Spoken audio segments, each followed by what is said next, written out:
ಎಂತೆಂಥ super star ಸಿನಿಮಾಗಳೆಲ್ಲ super duper hit ಆಗಿ ದಿನೋತ್ಸವ ಆಚರಣೆ ಕಂಡಿದ್ವು. ಈಗ ನೋಡಿದ್ರೆ ಈ ಒಂದು ಥಿಯೇಟರ್ಗಳೆಲ್ಲ ಮುಚ್ಚಿಕೊಂಡು ಹೋಗಿದವು. ನಮಸ್ಕಾರ ಸ್ನೇಹಿತರೆ, welcome back to public talk Kannada cine Duniya YouTube channel. ನಾನು ನಿಮ್ಮ ಪ್ರೀತಿಯ ಜವಳಿ ಕುಟ್ರೇಶ್. ಇದು ನಿಮ್ಮದೇ ಚಾನಲ್, ಸಿನಿ ರಸಿಕರ ಚಾನಲ್, ಸಿನಿ ಪ್ರೇಮಿಗಳ ಚಾನಲ್, ಅದುವೇ public talk Kannada cine Duniya YouTube channel. ಸ್ನೇಹಿತರೆ, ನಾನು ನಮ್ಮ ಕರ್ನಾಟಕದಲ್ಲಿ ಯಾವ್ಯಾವ ಊರುಗಳಲ್ಲಿ ಸಿಂಗಲ್ ಸ್ಕ್ರೀನ್ ಥಿಯೇಟರ್ಗಳು ಮುಚ್ಕೊಂಡು ಹೋಗಿದೆ, ಇನ್ನು ಯಾವ ಸಿಂಗಲ್ ಸ್ಕ್ರೀನ್ ಥಿಯೇಟರ್ಗಳು ರನ್ನಿಂಗ್ ಅಲ್ಲಿ ಇವೆ ಅಂತ ನಾನು ಒಂದು ವಿಡಿಯೋ ಮಾಡ್ಬೇಕಂತ ಒಂದು ಪ್ಲಾನ್ ಮಾಡ್ಕೊಂಡಿದ್ದೀನಿ. ಅದರ ಒಂದು ಭಾಗವಾಗಿ ನಾನೀಗ ಮೊಟ್ಟ ಮೊದಲಿಗೆ ನಮ್ಮ ದಾವಣಗೆರೆಯಲ್ಲಿ ಯಾವ ಸಿಂಗಲ್ ಸ್ಕ್ರೀನ್ ಥಿಯೇಟರ್ಗಳು ಮುಚ್ಕೊಂಡು ಹೋಗಿದೆ, ಯಾವ ಥಿಯೇಟರ್ಗಳು ರನ್ನಿಂಗ್ ಅಲ್ಲಿ ಇದೆ ಅಂತ ನಾನು ನಮ್ಮ ದಾವಣಗೆರೆಯಿಂದಲೇ ಶುರು ಮಾಡೋಣ ಅಂತ ಈಗ ನಮ್ಮ ದಾವಣಗೆರೆಗೆ ಬಂದಿದ್ದೀನಿ. ಬನ್ನಿ, ಈಗ ನಮ್ಮ ದಾವಣಗೆರೆಯಲ್ಲಿ 3 ಫೇಮಸ್ ಸಿಂಗಲ್ ಸ್ಕ್ರೀನ್ ಥಿಯೇಟರ್ಗಳಿದ್ವು. ಅವು ಎಲ್ಲಿ ಅಂದ್ರೆ ಒಂದೇ ಹತ್ರ ತ್ರಿವಳಿ ಥಿಯೇಟರ್ಗಳು. ಅವು ಯಾವಂದ್ರೆ ಪದ್ಮಾಂಜಲಿ, ಪುಷ್ಪಾಂಜಲಿ, ಗೀತಾಂಜಲಿ ಅಂತ. ಆದರೆ ಈಗ ಆ ತ್ರಿವಳಿ ಥಿಯೇಟರ್ಗಳಲ್ಲಿ ಒಂದು ಥಿಯೇಟರ್ ಮಾತ್ರ ರನ್ನಿಂಗ್ ಅಲ್ಲಿದೆ. ಅದು ಯಾವ ಥಿಯೇಟರ್ ಅಂತ ನಿಮಗೆ ಈ ವಿಡಿಯೋದಲ್ಲಿ ತೋರಿಸ್ಕೊಂಡು ಹೋಗ್ತೀನಿ. ಅದಕ್ಕೂ ಮೊದಲು ಇದುವರೆಗೂ ಯಾರ್ಯಾರು ನನ್ನ ಪಬ್ಲಿಕ್ ಟಾಕ್ ಕನ್ನಡ ಯೂಟ್ಯೂಬ್ ಚಾನಲ್ನ ನನ್ನ public talk Kannada cine Duniya YouTube ಚಾನಲ್ನ ಸಬ್ಸ್ಕ್ರೈಬ್ ಮಾಡ್ಕೊಂಡಿಲ್ವೋ ಅವ್ರು ಈಗಲೇ ಹೋಗಿ ಸಬ್ಸ್ಕ್ರೈಬ್ ಮಾಡ್ಕೊಳ್ಳಿ. ಹಾಗೆ ಪಕ್ಕದಲ್ಲಿರೋ ಬೆಲ್ ಐಕಾನ್ ಒತ್ಬಿಡಿ, ನನ್ನೆಲ್ಲ ನೋಟಿಫಿಕೇಶನ್ಗಳು ನಿಮಗೆ ತಲುಪುತ್ತೆ ಅಂತ ಹೇಳ್ತಾ, ಹಾಗೆ ಈ ಒಂದು ವಿಡಿಯೋ ಹೇಗೆ ಇದೆ ಅಂತ ಒಂದು ಕಾಮೆಂಟ್ ಮೂಲಕ ತಿಳಿಸಿ. ನಿಮ್ಮ ಒಂದು ಕಾಮೆಂಟ್ ನಮಗೆ ತುಂಬ ಹೆಲ್ಪ್ಫುಲ್ ಆಗುತ್ತೆ ಅಂತ ಹೇಳ್ತಾ, ಬನ್ನಿ ಈಗ ನಾನು ನಮ್ಮ ದಾವಣಗೆರೆಯ ಗೀತಾಂಜಲಿ ಥಿಯೇಟರ್ ಮುಂಭಾಗ ಬಂದಿದ್ದೀನಿ. ನೀವೀಗ ನೋಡ್ತಾ ಇರ್ಬೋದು, ಇದೇ ಗೀತಾಂಜಲಿ ಥಿಯೇಟರ್. ಈಗ ಈ ಗೀತಾಂಜಲಿ ಥಿಯೇಟರ್ ಅಲ್ಲಿ ಮದರ್ ಪ್ರಾಮಿಸ್ ಸಿನಿಮಾ ರನ್ ಆಗ್ತಾ ಇದೆ. ಈ ಥಿಯೇಟರ್ ಅಕ್ಕಪಕ್ಕದಲ್ಲೇ ಪದ್ಮಾಂಜಲಿ, ಪುಷ್ಪಾಂಜಲಿ ಥಿಯೇಟರ್ಗಳಿದ್ವು. ಆದರೆ ಈಗ ಆ ಥಿಯೇಟರ್ಗಳು ಮುಚ್ಕೊಂಡು ಹೋಗಿದವು. ಈಗ ನಾನು ಮೊದಲಿಗೆ ಪದ್ಮಾಂಜಲಿ ಮತ್ತೆ ಪುಷ್ಪಾಂಜಲಿ ಥಿಯೇಟರ್ನ ತೋರಿಸ್ಬಿಡ್ತೀನಿ. ಈ ಥಿಯೇಟರ್ಗಳು ಅವಳಿ ಥಿಯೇಟರ್ಗಳು, ತ್ರಿವಳಿ ಥಿಯೇಟರ್ಗಳು ಇವು, ಆದರೆ ಅವಳಿ ಥಿಯೇಟರ್ಗಳು ಅಕ್ಕಪಕ್ಕನೇ ಇದ್ವು. ಬನ್ನಿ, ನಿಮಗೆ ಆ ಥಿಯೇಟರ್ ತೋರಿಸ್ಬಿಡ್ತೀನಿ. ಈಗ ಆ ಥಿಯೇಟರ್ಗಳು ಎಲ್ಲ ಮುಚ್ಕೊಂಡು ಹೋಗಿದವು. ಕಾರಣ ಏನಂತ ಗೊತ್ತಿಲ್ಲ, ಆದರೆ ಆ ಥಿಯೇಟರ್ಗಳಲ್ಲಿ ಸಿನಿಮಾನ ಬಿಡುಗಡೆ ಮಾಡ್ತಾ ಇಲ್ಲ.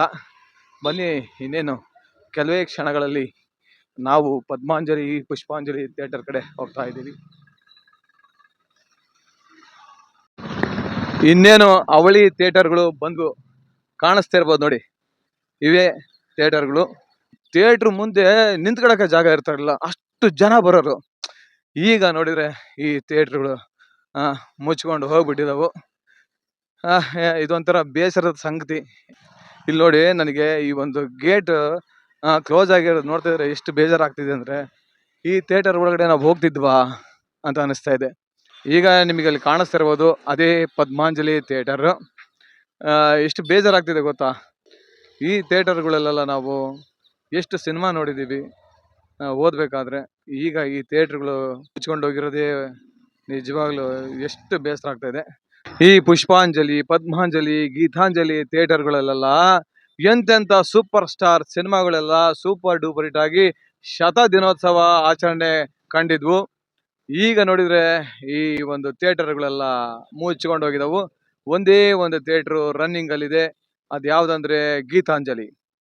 ಈ ಥಿಯೇಟರ್ಗಳಲ್ಲಿ ನಮ್ಮ ಅಣ್ಣವ್ರ ಸಿನಿಮಾಗಳು, ಯಾಟ್ರಿಕರು ಶಿವಣ್ಣ ಸಿನಿಮಾಗಳು, ಅಪ್ಪು ಸರ್ ಸಿನಿಮಾಗಳು, ಹಾಗೇನೆ ನಮ್ಮ doctor Vishnuvardhan sir, rebel star Ambareesh, Shankar Nag sir, Anant Nag sir, ಹೇಳಕ್ ಹೋದ್ರೆ ದೊಡ್ಡ ಲೀಸ್ಟೇ ಸಿಗುತ್ತೆ. ಅಲ್ಲಿಂದ ಇತ್ತೀಚಿನ ಹೀರೋಗಳವರೆಗೂ ಇಲ್ಲಿ ಸಿನಿಮಾಗಳು ಬಿಡುಗಡೆ ಆಗ್ತಿದ್ವು. ಆದರೆ ಈಗ ಕಾರಣಾಂತರಗಳಿಂದ ಈ ಥಿಯೇಟರ್ಗಳು ಬಂದಾಗಿದೆ. ಈಗ ನಾವು ಗೀತಾಂಜಲಿ ಥಿಯೇಟರ್ ಕಡೆ ಹೋಗ್ತಾ ಇದ್ದೀವಿ. ನೀವು ನೋಡಿದ್ರಲ್ವಾ ಪದ್ಮಾಂಜಲಿ, ಪುಷ್ಪಾಂಜಲಿ ಥಿಯೇಟರ್, ಈಗ ಅದರ ಅವಸ್ಥೆ ಹೇಗಿದೆ ಅಂತ ನೋಡಿದ್ರಲ್ವಾ. ಬನ್ನಿ, ಈಗ ಒಂದೇ ಒಂದು ಥಿಯೇಟ್ರು ಈಗ ರನ್ನಿಂಗ್ ಅಲ್ಲಿರೋದು, ಅದೇ ಗೀತಾಂಜಲಿ ಥಿಯೇಟರ್. ಈಗ ನಾವು ಗೀತಾಂಜಲಿ ಥಿಯೇಟರ್ ಮುಂಭಾಗಕ್ಕೆ ಬರ್ತಾ ಇದ್ದೀವಿ. ನೀವು ನೋಡ್ತಾ ಇರ್ಬೋದು, ಇದೇ ಗೀತಾಂಜಲಿ ಥಿಯೇಟರ್. ಬನ್ನಿ ಹೊರಗಡೆ ಹೋಗೋಣ. ಇಲ್ಲಿ ಯಾಕಂದ್ರೆ ಇಲ್ಲೆಲ್ಲ ಪರಿಚಯ ಇದ್ದಾರೆ. ನಾನು KD ಸಿನಿಮಾದ ರಿವ್ಯೂ ಮಾಡಕ್ಕೆ ಬಂದಿದ್ದೆ ಈ ಥಿಯೇಟರ್ಗೆ. ಆಗ ನಮ್ಮ ಆ್ಯಕ್ಷನ್ ಪ್ರಿನ್ಸ್ ಧ್ರುವ ಸರ್ಜಾ ಅವರು ಬಂದಿದ್ದರು. ಅವ್ರ ಜೊತೆನೂ ನಾನು ನನ್ನ ವಿಡಿಯೋದಲ್ಲಿ ಮಾತಾಡ್ಸಿದ್ದೆ, ನನ್ನ ಚಾನಲ್ಗೆ ಮಾತಾಡ್ಸಿದ್ದೆ. ಈಗ ಇದೇ ಗೀತಾಂಜಲಿ ಥಿಯೇಟರ್ ಮುಂದೆ ಬಂದಿದ್ದೀನಿ. ನೀವೀಗ ನೋಡ್ತಾ ಇರ್ಬೋದು, ಇದೇ ಗೀತಾಂಜಲಿ ಥಿಯೇಟರ್. ಸರ್ ಸಿನಿಮಾ ನೋಡ್ತಾ ಇದ್ರಾ ಸರ್? ಒಂದೇ ನಿಮಿಷ ನೋಡಿ, ಸಿನಿಮಾ ನೋಡ್ತಾ ಇದ್ರೆ ಮದರ್ ಪ್ರಾಮಿಸು. ಸರ್ ನಮಸ್ತೆ ಸರ್, ಮದರ್ ಪ್ರಾಮಿಸ್ ಸಿನಿಮಾ ನೋಡ್ತಾ ಇದ್ರಾ? ಹಾ ಸರ್. ಸರ್ ಹೇಗಿದೆ ಸಿನಿಮಾ? ಸಿನಿಮಾ ಒಂದ್ ಲೆಕ್ಕದಲ್ಲಿ ಚೆನ್ನಾಗಿದೆ ಸರ್. ಯಾವ ತರ ಇದೆ? ನೋಡ್ಬೋದು. ನಮ್ಮ ಡಾಲಿ ಧನಂಜಯ ಅವ್ರ ಆಕ್ಟಿಂಗ್ ಹೆಂಗಿದೆ? ಆಕ್ಟಿಂಗ್ ಇವಾಗ ಶುರು ಆಗಿದೆ, ನೋಡ್ತಾ ಇದೆ. ನಾಗಭೂಷಣ್ ಹಾ? ನಾಗಭೂಷಣ್ ಚೆನ್ನಾಗಿದೆ, ನೋಡ್ತಾ ಇದ್ದೀರಾ? ಸರ್ ನಿಮ್ಮ ಹೆಸರು? ಲೊಕೇಶನ್ ಯಾವ ಸರ್? ನಮ್ದು ಕಂಚಿಕೆರೆ, ಹಳ್ಳಿಕೆರೆ. ಕಂಚಿಕೆರೆ, ಗೊತ್ತಾಯ್ತು ಹೇಳಿ. ನಾವು ಇಲ್ಲೇ ಜಗಳೂರವ್ರೆ. ಹಾ ಸರ್. ಸರ್ ಒಟ್ಟು ಸಿನಿಮಾ ಎಂಜಾಯ್ ಮಾಡಿ. ಇನ್ನು ಇಂಟರ್ವಲ್ ಬಿಟ್ಟಿಲ್ಲ. ಇಂಟರ್ವಲ್ ಇನ್ನು ಇವಾಗ ಸ್ಟಾರ್ಟ್ ಆಗಿದೆ, ಇವನ್ ಒಂದು ಅರ್ಧ ಅವರ್ ಆಯ್ತು ಅಷ್ಟೇ. ಹೌದಾ? Okay sir. ಮುಂದೆ ಕ್ಲೈಮ್ಯಾಕ್ಸ್ ಕ್ಲೈಮ್ಯಾಕ್ಸ್ ಮುಂದೆ ಇದೆ, ನೋಡ್ಬೇಕಲ್ಲ. ನೋಡ್ಬೇಕು ಅಂದ್ರೆ ಇನ್ನು ಅಭಿಭಾಗ್ಯ ಪಿಕ್ಚರ್ ಅಭಿಭಾಗ್ಯ ಅಂತ ಹೇಳ್ತಾರೆ. ಓಕೆ ಸರ್, ಎಂಜಾಯ್ ಮಾಡಿ. Okay sir. ಹಾಗೆ ನಮ್ಮ ಡಾಲಿ ಧನಂಜಯ ಅವ್ರಿಗೆ ಹೇಳಕ್ ಇಷ್ಟಪಡ್ತೀರಾ? ಒಳ್ಳೆ ಆಕ್ಟ್ರು, ಪಾಪ ಬಡವರು ರಾಕ್ಷಸ, ನಟ ರಾಕ್ಷಸ, ಆದ್ರೂ ಬಡವ್ರ ಮಕ್ಳು ಬೆಳಿಬೇಕಲ್ಲ. ಹೌದೌದು. ಬಡವರು ಮಕ್ಳು ಬೆಳಿಬೇಕಂಡ್ರಯ್ಯ, ಬಡವ್ರ ಮಕ್ಳು ಬೆಳಿಬೇಕಂಡ್ರಯ್ಯ. Okay sir, thank you. Enjoy ಮಾಡಿ. ಈಗ ಎಲ್ರು ಸಿನಿಮಾ ನೋಡ್ತಾವ್ರೆ. ಒಟ್ಟು ಹೇಳ್ತೀನಿ ನೋಡ್ರಿ, ನಮ್ಮ ಉತ್ತರ ಕರ್ನಾಟಕ ಕಡೆ ಸಿನಿಮಾಗಳನ್ನ ನಾನ್ ನೋಡ್ದಂಗೆ ಇನ್ನ ಬೇರೆ ಎಲ್ಲಿನೂ ಅಷ್ಟು ಸಿನಿಮಾ ಕ್ರೇಜ್ ಇಲ್ಲ ಜನಗಳಿಗೆ. ಯಾಕಂದ್ರೆ ನಮ್ಮ ಉತ್ತರ ಕರ್ನಾಟಕ ಕಡೆ ಸಿನಿಮಾಗಳು ಹಿಟ್ ಆದ್ರೆ ಪಕ್ಕ ಆ ಸಿನಿಮಾಗೆ ಪೈಸಾ ವಸೂಲಿ ಅಂತ ಮೊದ್ಲಿಂದಲೂ ಆ ಒಂದು ವಾಡಿಕೆ ಇದೆ. ಯಾಕಂದ್ರೆ ನಮ್ಮ ಕ್ರೇಜಿ ಸ್ಟಾರ್ ರವಿಚಂದ್ರನ್ ಅವರ ಸಿನಿಮಾಗಳು ನಮ್ಮ ದಾವಣಗೆರೆಯಲ್ಲಿ ಅಬ್ರ ಇಕ್ಕವಾಗಲ್ಲ. ಇದೇ ಥಿಯೇಟ್ರಲ್ಲಿ ನಾನು ನಮ್ಮ ಸೂಪರ್ ಸ್ಟಾರ್ ರಜನಿಕಾಂತ್ ಅವರ ರೋಬೋ ಸಿನಿಮಾ ನೋಡಿದ್ದೆ. ಇದೇ ಥಿಯೇಟ್ರಲ್ಲಿ ಕಲಾವಿದ ಸಿನಿಮಾ ನೋಡಿದ್ದೆ. ಆದ್ರೂ ನಾನು ಇಲ್ಲಿ ಬಂದಿರೋ ಉದ್ದೇಶ ಏನಪ್ಪಾ ಅಂದ್ರೆ, ಮೊದಲಿಗೆ ನಮ್ಮ ದಾವಣಗೆರೆಯಲ್ಲಿರುವ ಯಾವ್ಯಾವ ಥಿಯೇಟ್ರ್ಗಳು ಮುಚ್ಕೊಂಡೋಗಿದ್ದಾವು ಅಂದ್ರೆ ಸಿಂಗಲ್ ಸ್ಕ್ರೀನ್ ಥಿಯೇಟ್ರ್ಗಳು ಮುಚ್ಕೊಂಡು ಹೋಗಿದ್ದಾವೆ ಅಂತ ನಾನು ವಿಡಿಯೋ ಮಾಡಕ್ ಬಂದಿದ್ದೆ.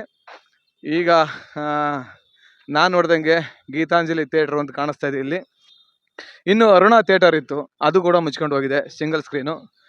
ಮತ್ತೆ ನಾನು ದಾವಣಗೆರೆಗೆ ಬಂದಾಗ ನಮ್ಮ ಅರುಣಾ ಥಿಯೇಟರ್ ಅವಸ್ಥೆ ಈಗ ಏನಾಗಿದೆ, ಇದು ಅರುಣಾ ಥಿಯೇಟರ್, ಇಲ್ಲಿ ಅರುಣಾ ಥಿಯೇಟರ್ ಇತ್ತ ಅಂತ ನಿಮಗೆ ಡೌಟ್ ಬರುತ್ತೆ. ಹಂಗಾಗೋಗ್ಬಿಟ್ಟಿದೆ ಈಗ ಅರುಣಾ ಥಿಯೇಟರ್ ಇದ್ದ ಜಾಗ.